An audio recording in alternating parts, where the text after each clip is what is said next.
So these are all shifts Okay. that You're saying these are not Ghana specific. no, It's what you see as a trend in the world. Though. Yes. And there's a book written by a British journalist who was based in Kenya, and on commenting on the political situation, people's orientation, and their belief systems and values, and on corruption, plunder of resources, and all that. Okay. And the title of the book is Our Time to Eat. Our time To eat.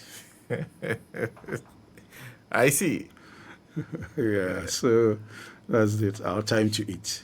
But is that good for? Because for us on the African continent, we're trying to do a lot of catching up. Is that kind of mindset good for us? Would it take you to where we are headed towards? Absolutely not. That's why I'm saying that there is this shift. Okay. So it summarizes.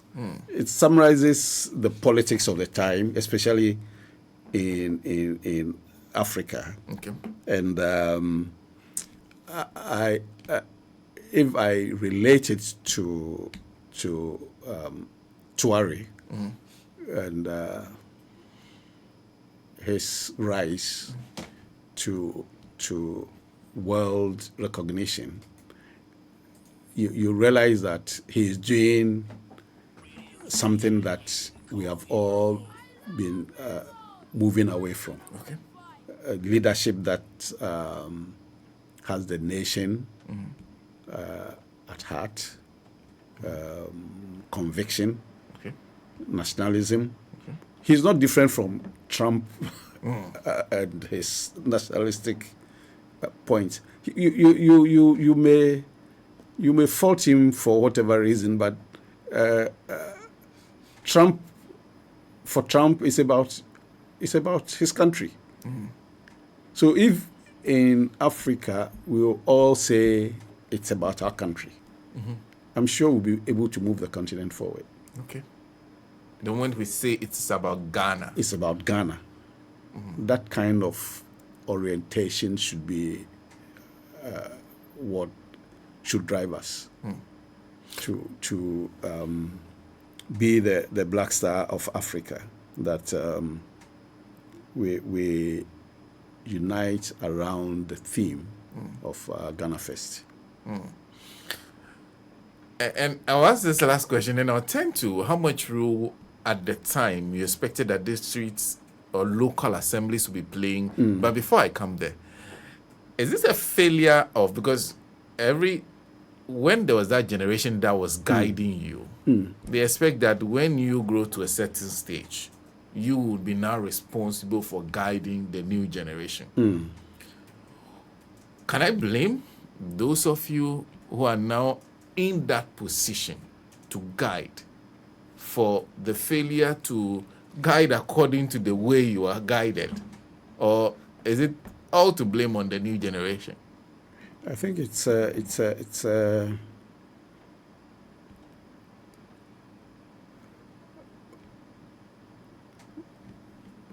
we've been overwhelmed by situations. Along the line, I think there was a shift. Okay.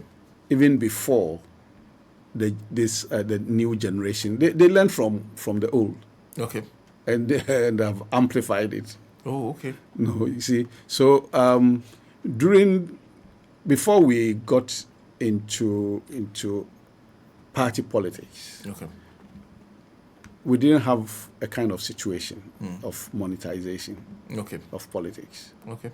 It was public service through and through. Oh, okay. And we had the situation of Big Brother is watching you, kind of George Orwell's Big Brother is watching you. Okay. So there were things that you would not even dream of doing.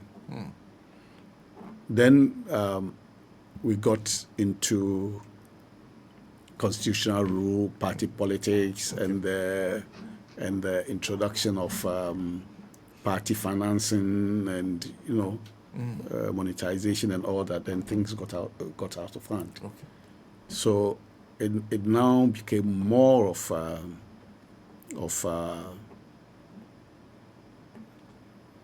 money in the center of politics. Oh, okay. And then with that, as the seed planted, the fruits will bear, and we will harvest the fruits. Okay. So that's what is happening now. So now money speaks. Yes, and so that's what the new generation, that's what they know. So it's more of transactions. Okay.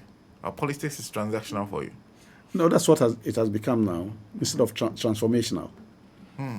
So the transactions, as transaction society and transaction politics, Okay. is what it's happening now, and this generation do not know anything apart from that. That's what they've come to see, and they are amplifying it in various ways. And I guess that's why the reset thing caught up. Yeah. But now the reset people are in power. Your party that promised the reset, you have now been put in position of power. What are you promising to do differently to reset, and what are you resetting? These are the many questions that people ask. Yes, there are policies that work. For example, something is being done that is affecting the CD in a different way. But these behavioral tendencies that have essentially changed our politics, how do we reset those? So I was happy when His Excellency the President launched the Code of Ethics. Okay. For his officials. Okay. But we have to go beyond that. Okay. Look at ethics for public servants, all public servants, and then we also have to engage society on the issue of ethics, because when people accuse public officials of corruption, from my experience, from what I know, it becomes quite hypocritical, because the people themselves expect you as a public official to be the conduit for their financial solutions. You must have money. Yes, and they believe and they know that it's not money earned legally. They expect you to do certain things to make that kind of money so that they can benefit from. Okay. So it's not mindset of, it's not necessarily about the limited group of people we call politicians. The society. It's the society. They know very well that, and they expect you to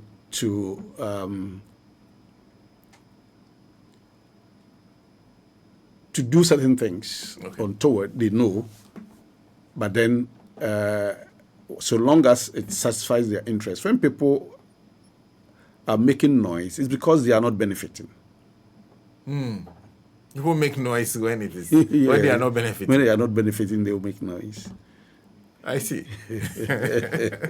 When they are not benefiting, and when you are not able to meet their expectations, then the conclusion is that either you are stingy and kind of selfish, because I know some politicians that their electorate will describe them as selfish and stingy and wicked and all that.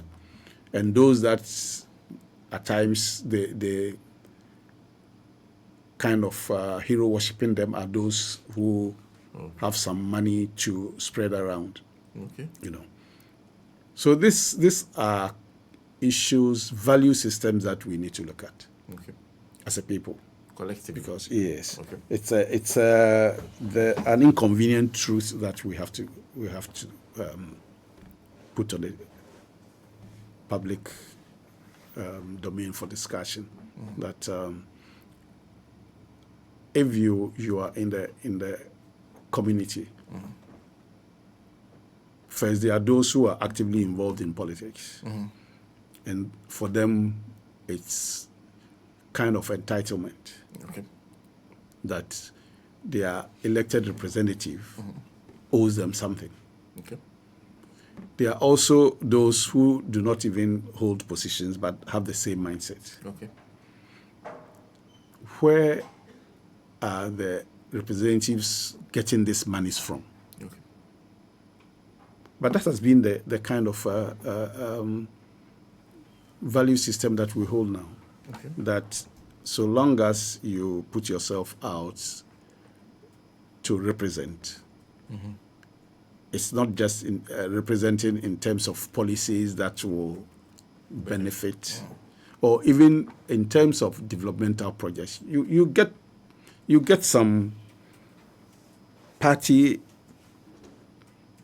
influential party members in your constituency saying that, well, if you are bringing projects, development, it's for the public good. We as the party members, what is our personal benefit? There are situations like that. You have to contend with all that. So where are you getting all those sources from? So it's a societal thing. It's a mindset. We need to have a kind of renewal of mindset if we want this country to move forward. I see. Well, it looks like I've spent a majority of the time asking you about what you think about the current. You can't be here without me asking. At least let me spend the brief time I have to ask your view of, there are many DCs who have been nominated. Right. Now, there are many things. I don't know whether to start from the process of how these people were picked. It looks like this time around your party decided to play a center role in deciding who becomes district chief executive of municipal or metropolitan districts. Is that the right way? Over the years, actually, by the Constitution, is the president's prerogative. Okay. All the processes are just advisory. Okay. Advisory. So the party can put up people, give it to the president. President will decide. No, yes. I do not want. I do not. Okay. So at times when people are making noise, I try to, when I was a minister, I'll tell them that we are only advising. Okay. When I go to the constituencies and meet them, I tell them that it's not your right. Okay. We are only advising, and because you know the people, that's why this consultative process okay. Is good for us to have a consensus. Okay. But there's nowhere in the Constitution, which is what guides all of us, that says that it is your choice that the president must take. Otherwise, then he doesn't have any role in it. Okay. But it is his prerogative. So all the processes from the constituency to the region to national are meant to assist the president. Oh, okay. So all you're doing, so ultimately you can have a list put before the president. The president will look at the list and still go with people who maybe through some other means is acquired. Exactly. Oh, okay. I see. Exactly. So it's all advisory. Support. It's all advisory. Okay. We are just advising, supporting the president to make a decision. It's his choice. There are people who have pointed out that if you look at the timing within which this has been done, is usually unprecedented. It's unusual for this number of, for the setup to be in place before the administration turns 5 months. Yes, this has quite gone considering over the years how we've gone through the process. I think this has gone very fast. Is that a feather in their cap? Oh yes, sure, sure. And I've been following the confirmations. They've also had quite some good number of people in the regions. When I look at the regional breakdowns, the confirmations have been smooth. Okay. Yeah. Okay. But then they have a bigger job to do, because increasingly people are losing faith in this whole Local government government system. Do you understand why? I do. What's the problem? Where do you think the challenge is? Right from the onset, the picture was that as is enshrined in the Constitution and its practice elsewhere, and many countries came to understudy our framework, local government system, the policy, legal, countries institutional. learned from us. Uganda and quite a number of countries. They were coming here. Yeah, I see. They were coming to meet with at that time, Professor Kwame Nkrumah was the minister. Championing this decentralization implementation. So local governments are supposed to be self-governing units. Self-governing units. So a bit of independence. Yes. With autonomy to make their own decisions within the overall national framework. And local governments are also implementers of service delivery. Not central government units. So we have the ministries, departments, and agencies as policy makers. In between is the regional coordinating councils, playing that coordinating role between the policy makers and the implementers, who are the local government units. So central government agencies, that's the MDAs, are not implementers by the arrangements. They are policy makers. So if you take, say, health sector, the ministry and the agencies provide that policy framework for health delivery. Now you go to the local government level, local government units, there's the Department of Health.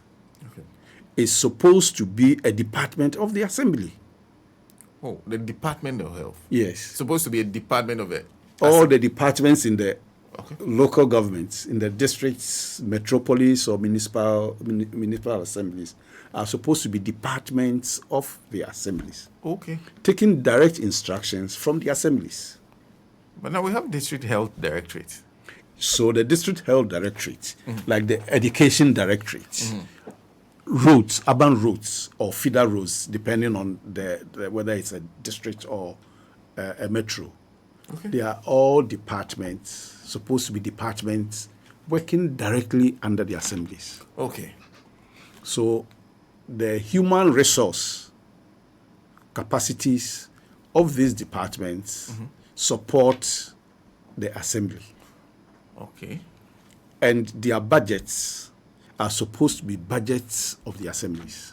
So now let me take, say an urban center, say Tema Metropolis.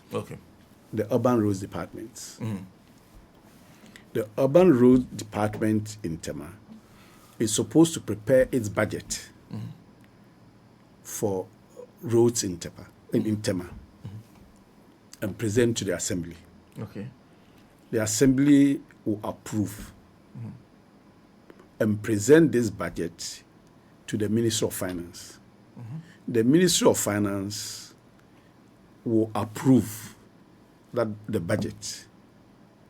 So whatever they get from, if say they want to do 10 kilometers of roads in Tema, and they cost it with the budget, and it's approved, and they get 5 kilometers of roads funds, they will do 5-kilometer roads in Tema.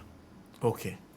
So that citizens in Tema will hold the assembly accountable Okay. for roads in Tema.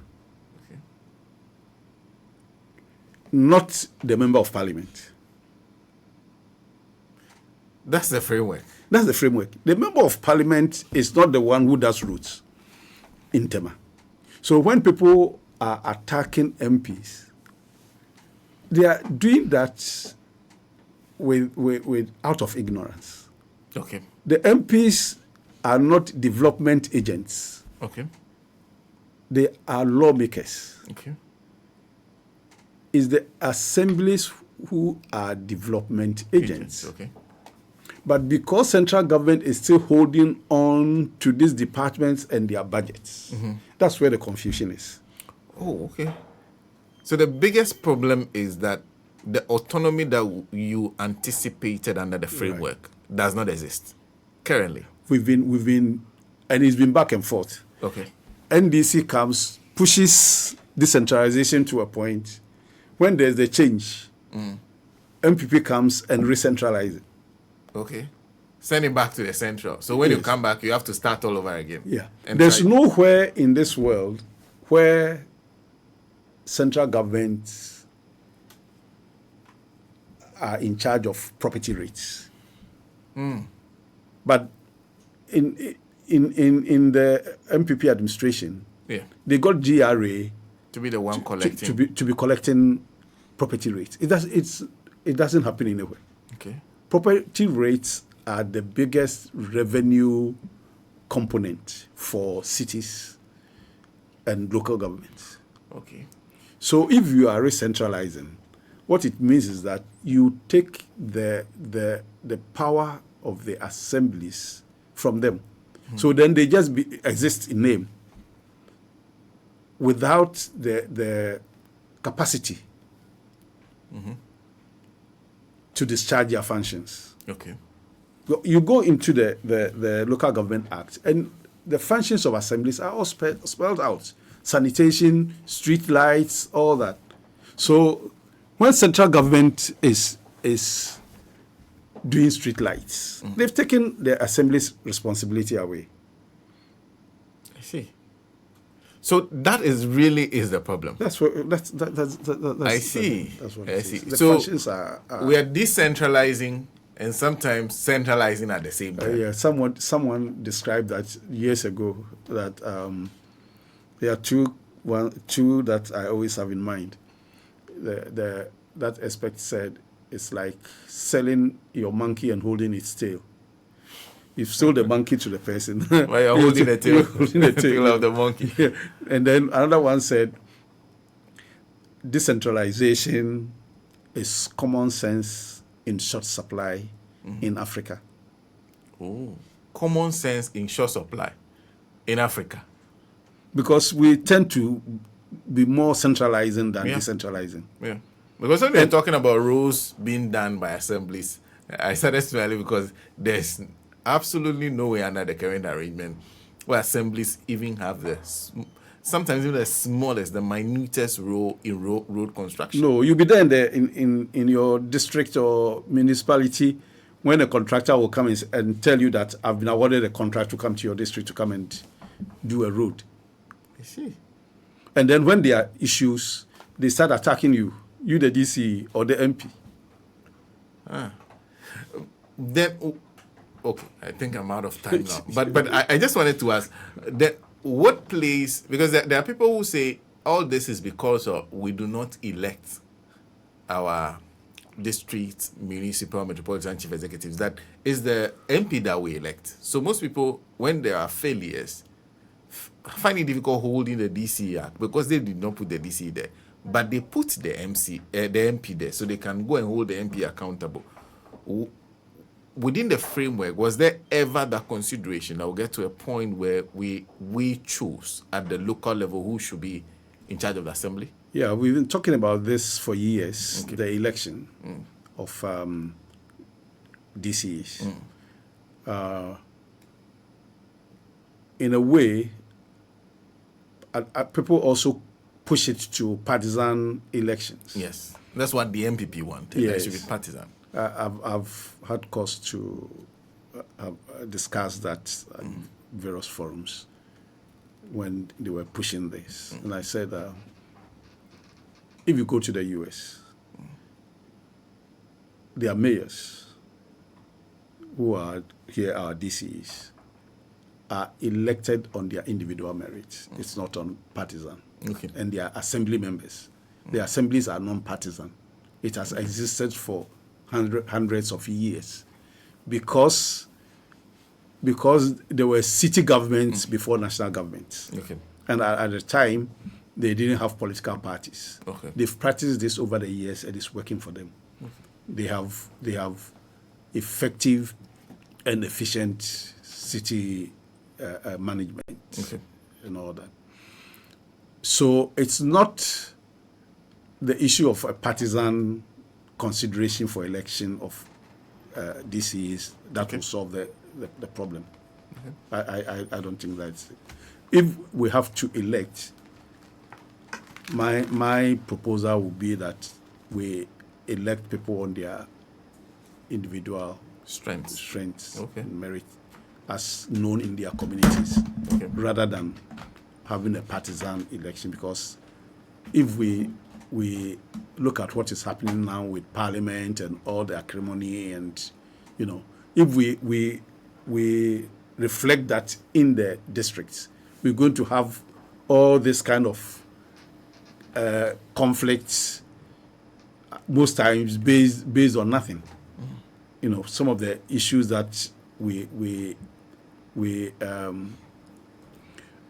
introduce conflicts in Parliament. If we're observing, they are not anything that we should. It should be the subject of conflict. Okay. So it's the same thing that will be reflected at the local level. If you do it partisan. So let's have election of DCEs, but then non-partisan approach. We also elect the assembly members on a non-partisan approach. This is a recommendation in the NDC's manifesto. Okay. We worked on it. I was the lead for that sector. Okay. And we've done all those recommendations. And I hope that the Constitutional Review Committee will include that in their report so that we elect. But that, for me, the political decentralization that has to do with the election of voice and participation is one issue. Okay. Administrative decentralization, which is the functionality, the departments, that we still have issues with bringing them directly under the assemblies. Okay. It's a major issue. I see. And then the fiscal decentralization, the budgets of the departments. If we continue to hold them by the ministries in Accra and spend on behalf of the assemblies, we're not going to make the assemblies functional as we expect. Well, whilst we were talking, there were lots of questions coming to my mind. But unfortunately, I think I spent my time asking you more about on the initial governance. Yeah. But all those are very, very important because these are the early days of the government. And certain signals, I guess, need to be sent very early. Yeah.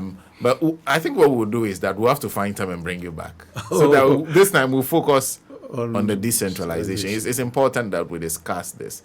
Because most of the times when we tend to assemblies, we find it difficult finding them actively operating in the space.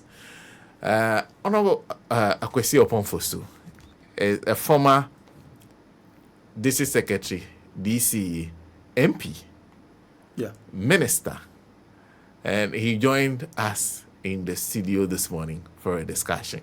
We will find time and bring you back. We must bring you back. We must bring you for some education on the decentralization thing so that we all know what to push in the interest of Ghana. Well, we're back tomorrow with another edition of the Gold Morning Conversation. Do make a date with us. I am Senna Nomo from the rest of the team. We'll see you tomorrow. Coming up next is the King of Mid-Morning with the Mid-Morning Show.